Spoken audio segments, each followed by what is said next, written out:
Today we are rerouting the heater control from up here down to the bottom. Now, the hardest part is to take the wire and push it down through there.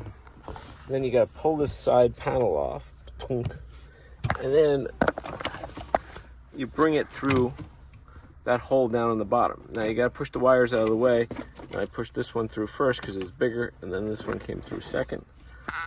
And I'll show you what it looks like when I'm done. Once you got that wire hooked up, you're gonna push it into here, and you can see the two screws line up right down there. And I pulled this out so you can get that bottom piece in there easily. And then you just push that back in. We're gonna need a different bezel because this is the bezel that was on it. It doesn't fit. We might be able to modify it. We'll find out. So far, this is how it looks. This is down here now. We need to get something to put in here. We need a different bezel for around here. I stuck that up there for the moment, but it doesn't really fit in there. It's just there. So we're gonna put in a real stereo right there, and all that'll be gone. We also have leftover pieces. This is from the cup holder. I gotta fix that. It's broken.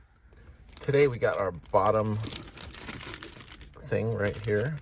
So we're gonna put that in, and we're gonna put in this compartment above. To get this out, you just pry it out with anything like that. Okay, this is a tough install. You just put it on here and push it into place. There it is. And then let's see how this, did we buy the right one? That's the question. The question we are waiting for. Look at that. We have upgraded now. We're doing good. Now we just got to get this upper stereo area done. This is what it looked like when I was finished. So watch my video on this stereo and you can install it yourself.